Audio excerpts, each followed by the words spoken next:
Now, as I was saying, those people had within their grasp that first initial main promise in Abraham's covenant, which was the giving of the land to these people.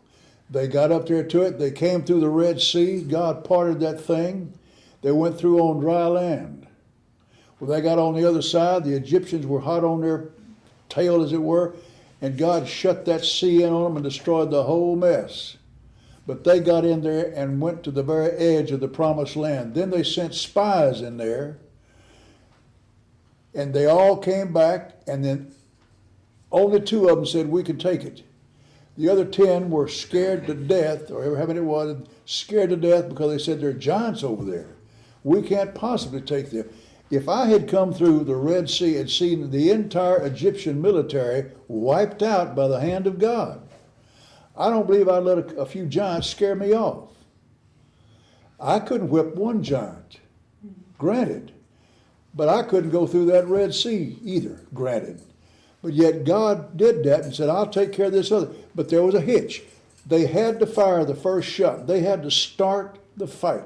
They had to smite, take, and destroy. But smite was theirs. He said, you do that. I'll enable the taking and the destroying. You got to go in there and start the battle. But the battle, he said, is the Lord's. You start it and I'll finish it. Are y'all with me? Amen. They would not do it. They backed off. Now, that's where we are. Now, my next to last paragraph on page 34 in my book on Hebrews, the Abrahamic Covenant Interpretation, says this gospel in the wilderness did not profit those in the wilderness. That rest gospel was a message that you can have this land. That was a message. They were about to go in that land as a promised land, and they would rest from their enemies because God was going to take care of them in there. It said it did not profit those in the wilderness who heard the message of God about this rest in their land. Why? Because they did not mix it with faith. But what does the statement mean, not being mixed with faith in them that heard it? Now, I've already read you that verse. But what does it mean? What does it mean not being mixed with faith? In other words, they are there, they had a promise of God in that Abrahamic covenant. You go in there, you take that land, and I'm going to give you rest in that land. That is the promised land I promised Abraham and his seed. Here you are. Go in there, fire the first shot, and I'll take care of everything else, and you'll have it. That was a word from God, but it was not profitable because they did not mix it with faith. Now, what does that mean? Does that mean something that pertains to us, that we can lose our salvation? That's how it's taught. But the answer to that is no. Look at the word. Look at the last paragraph on page 34. Look at the words mixed with. This is a translation of one Greek word. This Greek word, however, is composed of 2 Greek words combined. It combines the Greek word soon, which is a preposition and means together with another word, karanumi, which means to mingle or to mix. The combination then means to mix or to mingle together. Now we'll apply this definition in the following paragraphs on page 35, and all this will become crystal clear to you. Because if I ask a question, what do they mean here by not mixed with faith? The average person would have no idea what that means. But in the Greek text, it means to mingle with faith. But we go back to our definition.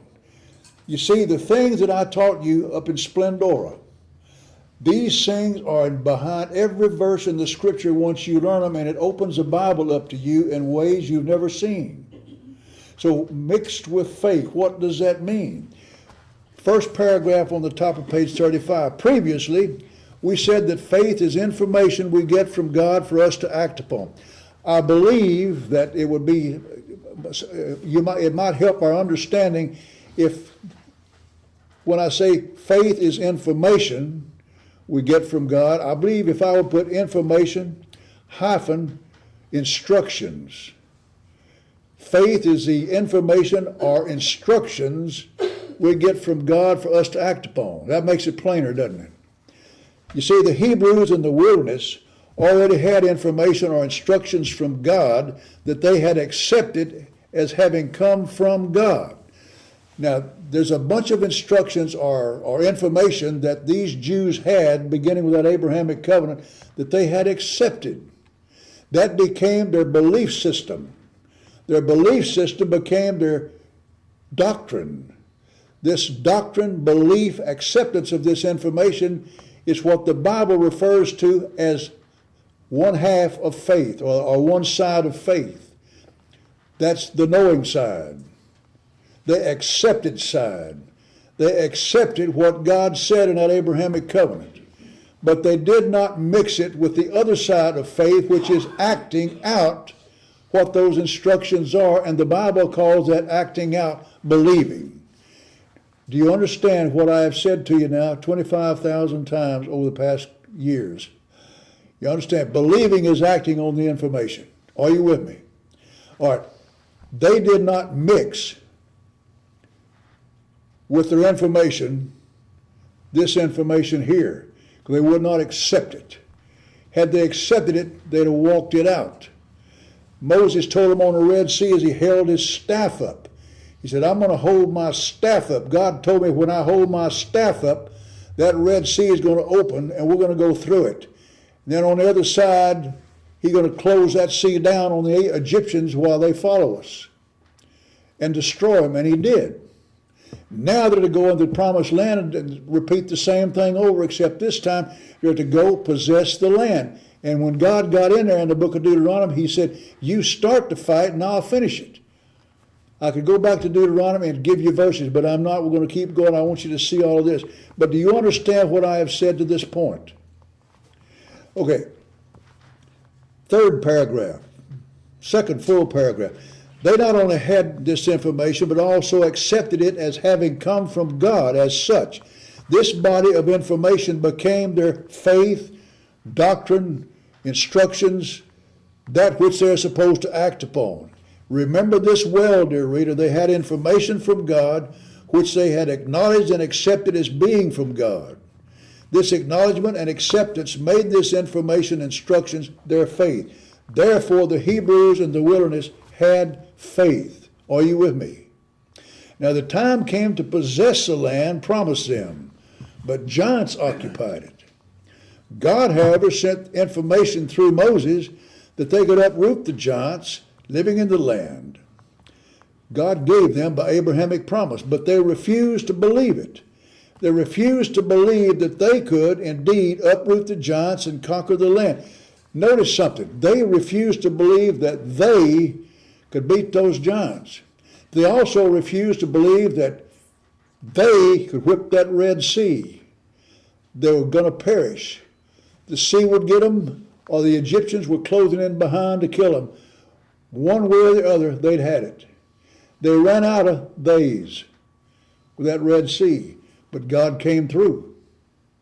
Now that they're in there, they don't believe God will come through again. So they balked. They simply balked. They would not mix this message into their reservoir of information they had already received from God that they were to act upon. They refused to believe it.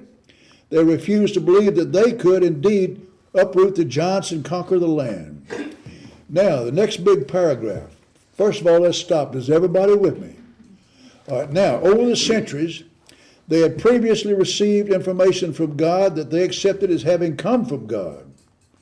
Their acceptance of it down through the centuries, matter of fact, is about 400 years. Their acceptance of it made this information their faith. They would not, however, mix this new gospel rest message information with the information they had already received and accepted over the centuries. They rejected this conquer the giants message and therefore would not and did not act on it. Now we know what our author meant when he said they did not mix their rest gospel message information with the other information God had already said to them. They refused to mix this new rest message information with their faith information. Since they did not consider it to be from God, faith, doctrine, beliefs, they did not accept it. Since they did not accept it, they did not act upon it, unbelief, and therefore they did not occupy the land. That generation died off without realizing the great land promise in the Abrahamic Covenant. Their unbelief did them in. Their entire generation died in the wilderness. I won't say there are punishments from God when we refuse to obey the word, but I will say there are circumstances that we allow ourselves to be shoved in by the devil that had we simply walked out some information from God, we would not have encountered. Many times we encounter things out there that we don't have to, but we get into those bad situations out there because we did not walk out the information, the instructions God gave us to start with. Therefore, when we don't, we're on our own, and when we're on our own, everything flops. Are you understanding this? This is what happened to them. They let two strong men say we can conquer this place, but they let the balance of those spies outvote them. And they believed the majority of those yellow-bellied guys that came back. I know who those guys were. They were the big shots in the church, I'll bet you, who had no faith because they wanted to dictate and run everything. And unfortunately, the people of God will follow that bunch.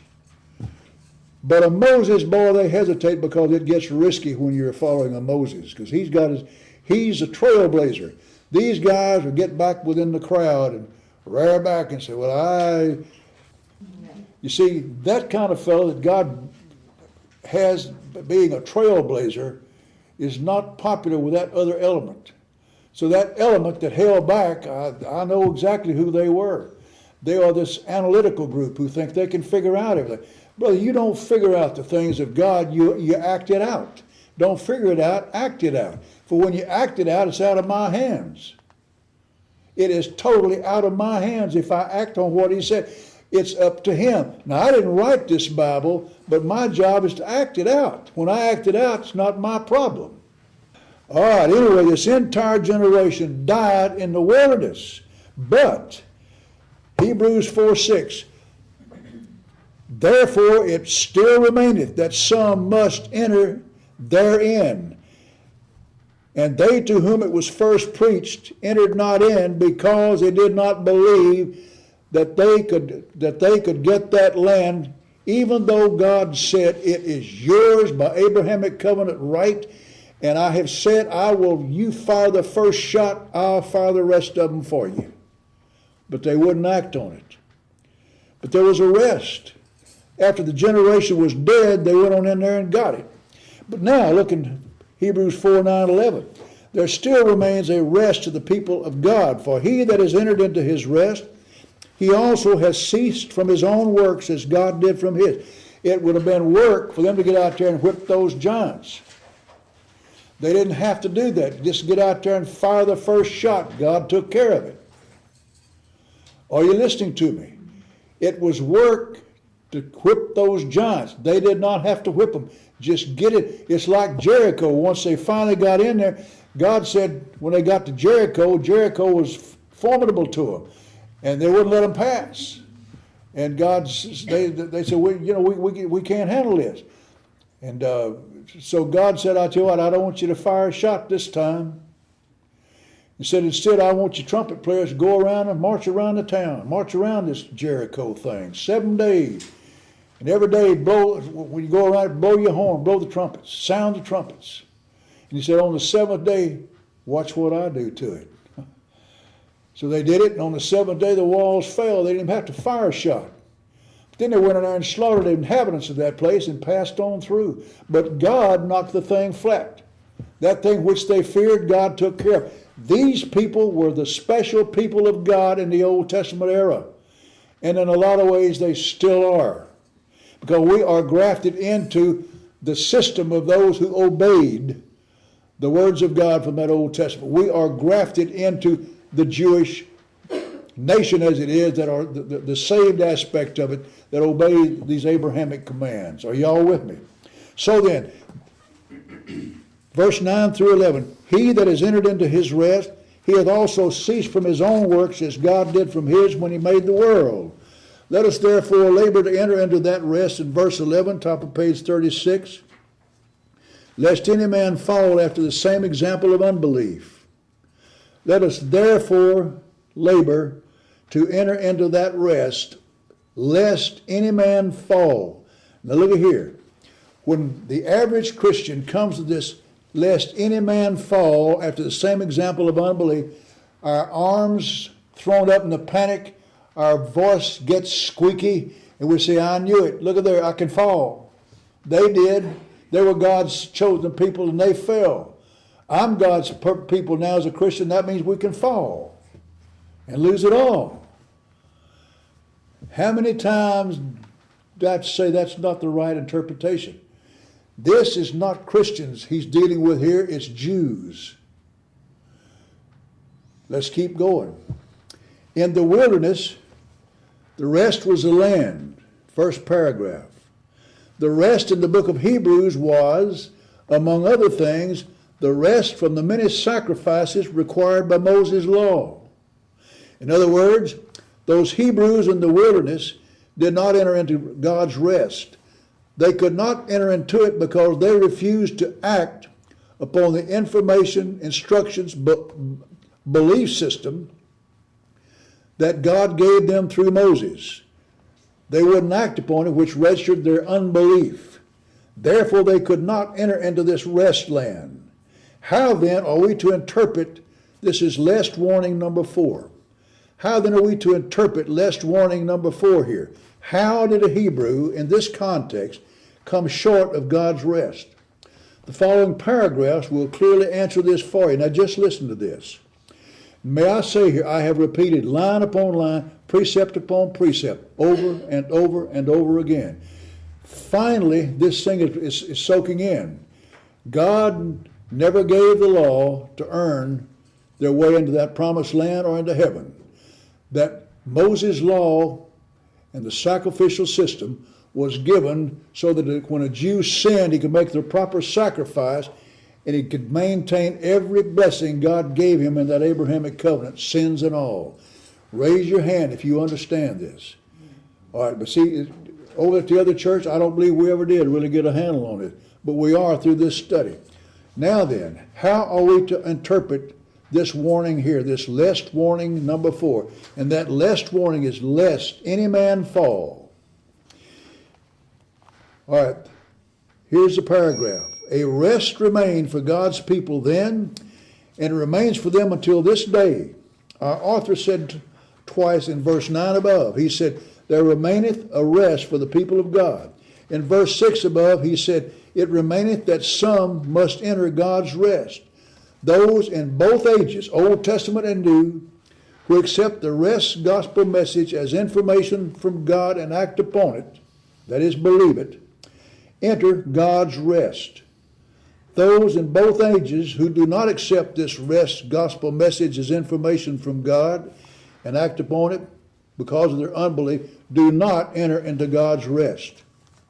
Keep in mind, the Old Testament is the example for those in the New Testament. The promise in the Old Testament, the rest was the promised land. The promise in the New Testament is the end of the Mosaic sacrificial system. Because now we have the blood of Jesus. Or do you understand what I'm saying? Do you understand what I'm saying? All right, let's go ahead. Obviously, back to our paragraph. Those who enter God's rest cease from their own labors, verse 10 above. In other words, the Hebrews to whom our author wrote still labored under the multiple bull and goat sacrifices required by Moses' law. That's the audience that the author of the book of Hebrews is aiming at. Those Jews who've been presented with the message of the blood of Jesus, destroying the right to use the blood of bulls and goats, because now we have Jesus' blood. Those people still labored under, they were hanging on to the Old Testament sacrifices required by Moses' law. They sacrificed here and they sacrificed there. They never got through sacrificing. They sacrificed for each and every individual sin. They never got through sacrificing. They worked and worked and worked and worked. You look at it this way. It is a job to take a bull and string him up by his heels and hang him up from a tree and slit his throat and put a tub under it and make him bleed to death in that tub, and take that tub to the priest and let him sprinkle it for you. It's just as hard to take the bull alive down there and get that snorting thing there and then turn him over to the priest and let them go through the process of raising that thing up and cutting his head nearly off and draining his blood and sprinkling that mercy seat. That's work. Later you're going to learn what the Bible says in this chapter, in this book, Hebrew, about dead works.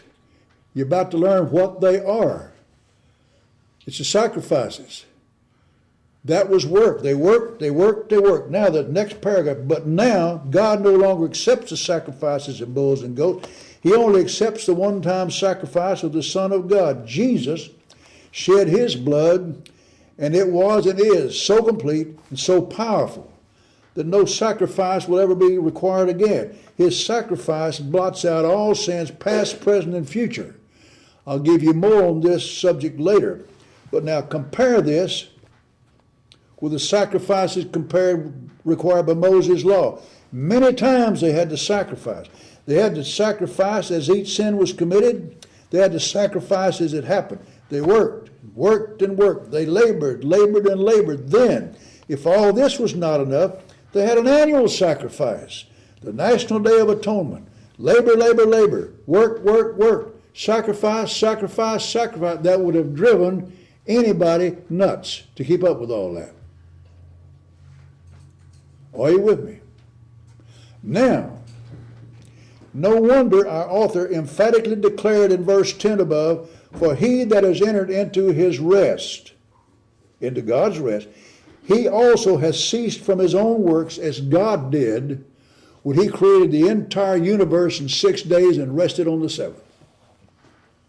Are you with me out there? All right, I got a few more minutes here. I meant to get farther than this, but this is the foundation that this whole thing hinges on. These next couple of pages in chapter 4. This caps off everything we've had. May I continue just a little bit? Let us exhortation number 2, bottom of page 36. Then we come to the second, let us exhortation, and the fifth, less warning in Hebrews. Verse 10 above says, let us labor therefore to enter into that rest. Remember the let us exhortations? The writer or speaker exhorts the hearers or listeners to join with him in an action that is either already in progress or has not yet started. Now, let me give you this note before we get any further. The first two of these let us exhortations, they look backwards because it looks like the writer of the book of Hebrews is trying to get his listeners, his audience, to join with him in an action in which he's already involved. But this thing here is directed to the nation, and the writer of the book of Hebrews includes himself in that nation. So therefore he puts it from the standpoint, he's encouraging them to help him as a Hebrew start this process off with them for the entire nation.